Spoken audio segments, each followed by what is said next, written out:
Good morning time, good evening time, good afternoon time, whatever the case may be in your part of the world. Crisscrossing wires. And I said I wasn't going to film this, but I'm going to do a little brief filming here and there just to let people know the procedure of switching out Hall sensor for a Surron motor. Now this is a Surron motor, and this is the Hall sensor, the whole complete Hall sensor assembly. It needs to be removed. As you can see, this is how it's connected in there. In order to remove it, the first thing we're going to do is we're going to pull that little yellow piece out inside the connector. Once we pull that little yellow piece out, we will use a little pin to unlock those terminals in there and release those terminals so we can pull them out the back side. Once we pull them out the back side, we will be able to pull the wire harness out this way. As you can see, this is our new one, our brand new Hall sensor from Lunar Cycle, and it comes without the connector on it for that reason exactly, so you can install it in the same manner, reverse the procedure that I just said for removing it. Let's see. One thing you also need to make note of is the way that the pins are in the harness. Make sure you know the configuration. I advise you to take a picture of the connector, hold it in a certain position. This connector, you know, it has these little things on one side, so make sure you take a picture and you know which configuration those wires go back. Very important, you don't want to mess that up. So another thing I need to do with this motor, I already started. Like I said, someone possibly had replaced one of these in the past, or for whatever reason had opened this motor up, and when they went to seal it back, they put a lot of silicone around it. So I am having to clean that up and razor blade all of that silicone off of there, so this surface can be nice and smooth and flat, and also get all the silicone out. This rubber O-ring is supposed to keep the moisture and stuff out, so I'm going to have to clean this O-ring up. I got something to take that silicone off of there, clean it up nice and clean. And you got to do the same thing with this side right here. As you can see, it's globbed up with a whole bunch of silicone all around there, so we got to get all that off of there, clean that up real nice. So I'm going to do what I just said, and when I complete that, I'll come back. Alright, so that's that little part right there. See you in a bit. So someone's been in this motor doing some kind of mud, man. Look at this. This is the old Hall sensor. This is the brand new one. Notice it's got all the wires and all the pins all on that one piece. This one has some extra wires and extra pins going to inside the motor. This one, the ground was tied to the ground over here on that side, and then this other wire was going in. Now I'm going to assume that's some type of temperature sensor. You know, I know some of them don't have temperature sensors, so I think somebody put a temperature sensor inside this motor. I'm not even going to bother with that. I'm just going to install this new one and call it a day. So guys, we are back. So I removed the old Hall sensor, and lo and behold, I find something in here. Looks like some sort of modification was done, because this is the brand new Hall sensor. Everything's on this one sensor. This is the old one, but it had an extra ground on this one that was tied to the ground here, and then it had another wire going in there. Now I'm going to assume that's some type of temperature sensor, but everything that this needs to work is on this plug here. All the you know, the proper wires, the hot, the ground, the phase wires, and this white wire, which again is a temperature sensor wire. So we're just going to go ahead and install a new one, not worry about that, and sew it back up, heat shrink over top of this. I'm not going to use someone else's old mug, whatever that is, so I'm gonna delete that. Anyway, I'll be back when that's done. Hey YouTube, so I am back. I didn't want to have to open the motor, but unfortunately me and my butterfingers, while putting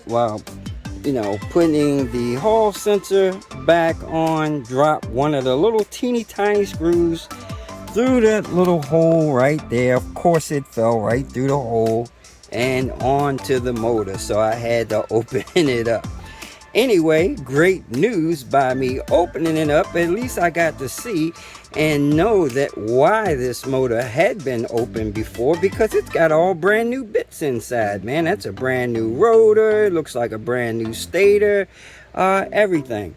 So while unfortunately I had to open the top, I got to see then and let this guy know that man, he's pretty much got a brand new motor, man. Look at that, that's all nice and shiny in there, man. It's super clean, super clean. So nothing to worry about as far as motor is concerned. All right, that's it. Again, I'll be back when I got that all bolted up later. All right, E-World, we're back, and I almost forgot about you guys and started mounting the motor up.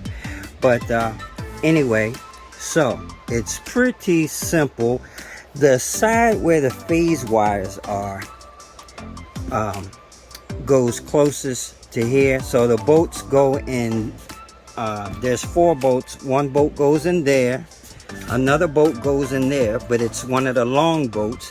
It's a long bolt because there's a little sleeve right here that's, acts as a spacer.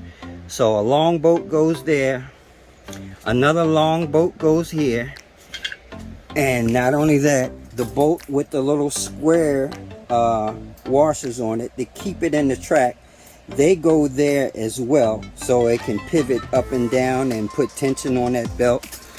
That goes on both sides. Both of these bolts has that little square washer, slides up and down in that track. Also, there's another piece that looks like a moon. It's a round moon piece, as you can see right here.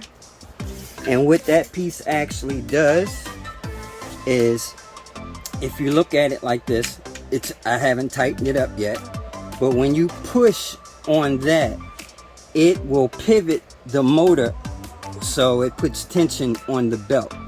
So as you push that, it puts tension on the belt. I put these things a little too tight for me to move it. So let me loosen those a little bit so you can see how that pivots. I was getting ready to tighten this down, and I forgot to show you guys this. All right, so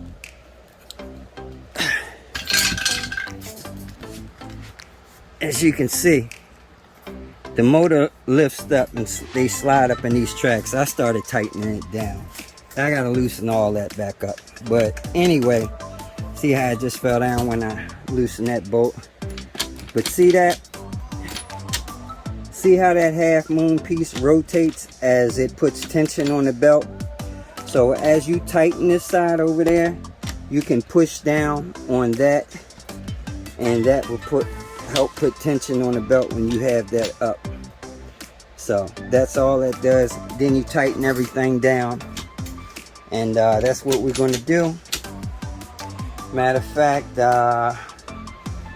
where is my... I'll get my little stand and see if I can show you guys that real quick while I'm tightening this up. Let's see if we can get you in there so you can see what's going on here. Okay.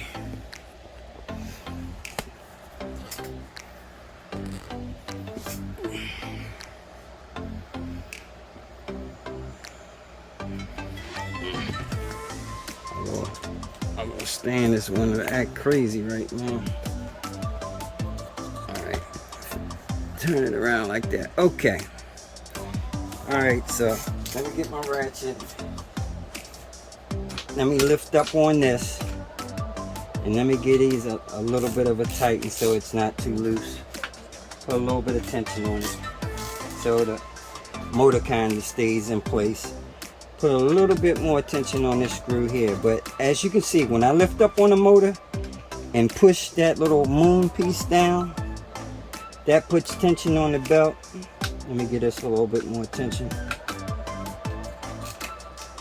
And this little moon piece has notches on it, so when you get it in position, like I'm gonna use this to push it down, so that puts some nice bit of tension on the belt. So we'll go ahead and tighten it up from there. I'm gonna do it too tight because we don't want to strip anything.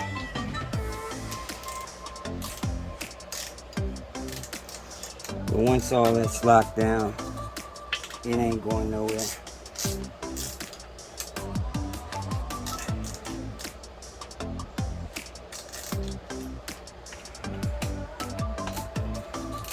And the last and final side.